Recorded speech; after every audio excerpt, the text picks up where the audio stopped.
Ya neyanzege Justin Birungi Ekayembe n'abalibi baffe bagenda maaso n'okutulaba ssaawa zino ku Soul TV Omunnyo live ssaawa zino ondi Kamwokya naye kire kikeesezza olunaku olwaleero anyinza obbagamba nti kibadde ky'amaziga meerere mu ggwanga Uganda. Kiro kibadde ky'amaziga meerere okwetooloola eggwanga Uganda.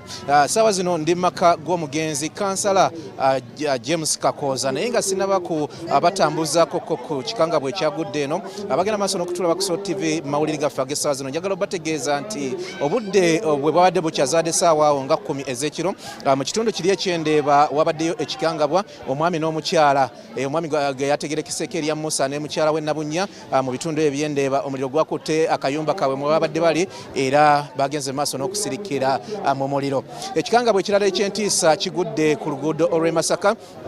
Family y'abantu batano okuli omusirikale wa poliisi ali wano atachite katwe ne family ye omuli abalongo omukozi n'omukyala ate bafiridde mu kabenje abantu batano. Ekisinga okwenyamiza maama nga tannafa yagenze maaso n'okwekwasa ebifaananyi ne family yonna nga babadde mu motoka ng'agenda maaso n'okusanyuka nga bagendako mu kyalo ekyegeegwa naye tebasobodde ate kutuuka eyo. Bw'agenda maaso n'okulaba Omunnyo live ebifaananyi byebyo byogenda maaso n'okulaba ku mpewo ssaawa zino bwe batyo bagenze maaso n'okwekwasa ebifaananyi naye tebasobodde kutuuka gye babadde balaga ate motoka yabatidde awo ku luguudo lw'e Masaka. Ekifo poliisi ekituweereza kabenje kano kabadde era nga maama taata n'abaana baabwe bombi n'omukozi bagenze maaso n'okufiira mu kabenje kano. Okusinziira ku poliisi motoka 2 ezaakoze akabenje mwabaddemu motoka ekika kya mwabaddemu emotoka ekika kya Fuso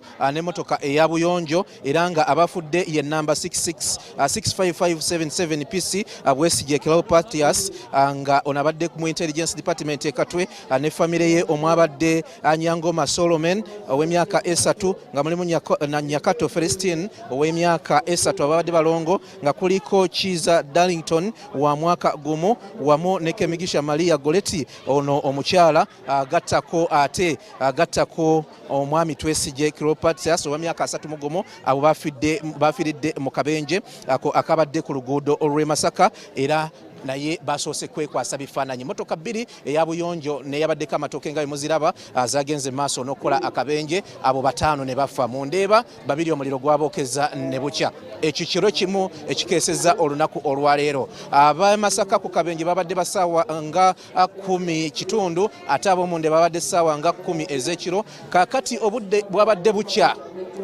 bukya mugenda kunzikiriza ngenda batambuzaako wano wetuli obudde bwabadde bukya omuntu w'abantu era empologoma ye Kamwokya nga we bagiyita sayidi eno Ssentebe James Kakooza emyaka 54 ne babanga bagenda maaso n'okumuttira wali ku Centenary Park ng'oyolekera okutuuka okugatta ku luguudo lwa Yusufu Lule awo ku mulyango awo we bamukubidde ennyondo ezamugye mu bulamu bw'ensi eno era nga kino kaakati kye tuliko emikolo gye tuliko ssaawa zino gya kumusiibula namungi w'omuntu yeeyiwa okutuuka wano ffe katubatambuzeeko tubalage ekifaananyi ekituufu ekiri wano mwenna abagenda maaso n'okutulaba.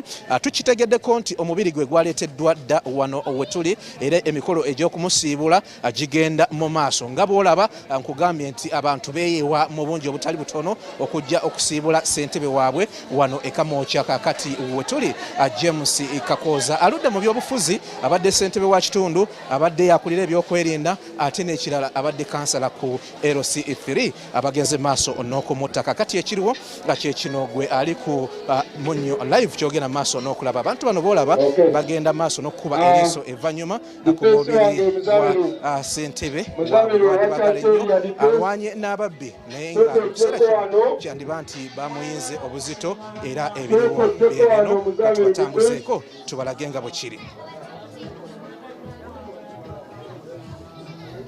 Bano bonna bemugenda maaso n'okulaba abali ku Munnyo live abagenda maaso n'okulayika nti abayingira mu nnyumba okuba eriiso evanyuma ku ssentebe Kakooza eyavudde mu bulamu bw'ensi eno era nga wano wetulaga ge makaage akakati tubalaga ekifaananyi ekituufu kakati ekiri ssaawa zino wano wetuli abataddewo tenti ez'enjawulo naye nga abantu bo bangi nnyo nyene ddala agenda kubanga aziikibwa mu bitundu eby'eggomba olunaku lugenda kubanga lwa bbalaza naye nga sofa ekiriwo kye kino kyogenda maaso n'okulaba gwe wenna ali ku Munnyo live.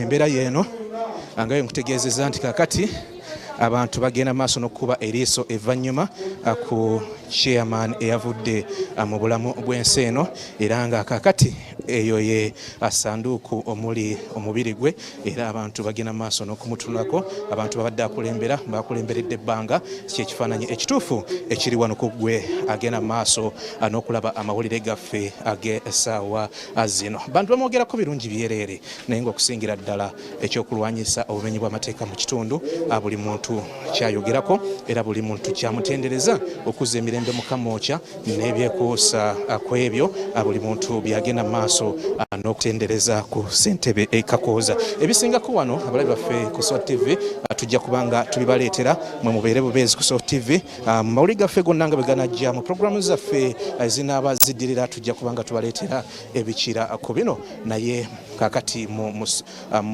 Munnyo live atuwagadde tubalageko ku kifaananyi nga bwe kiri wano. Justin Birungi Kayembe byebyo ebiri wano e Kamwokya nga bwe tubikulaze, tujja kubanga ate tudda ate n'ebikira ku bino, naye nga wano embeera bwetyo bweri. Abantu bangi nnyo nnyini eddala. Olaba nti ennyiriri mpanvu zibira ddala eri gye twatandikidde. Paka eno buli omu agamba nti nedda kandabeko ku ssentebe omulundi gwange ogusembayo. Justin nsaba nkuddize omuzindaalo ogende maaso n'okulabika nti oweereza ekiri eno kyekino kyetugenda maaso n'okukulaga. Abantu bo bakyesomba, tujja kudda n'ebikira ku bino, naye abantu sooka ogende maaso n'okubawa amawulire nga bwe gategekeddwa, naye nga tugamba nti kitalo nnyo, kitalo ddala, ku bataano abafiiridde mu kabenje, mu babiri abafiiridde mu muliro mu Ndeeba, ate n'omu gwe basse ng'agenda maaso n'okudduka. Omuzindaalo ng'okuddiza genda maaso n'okuweereza.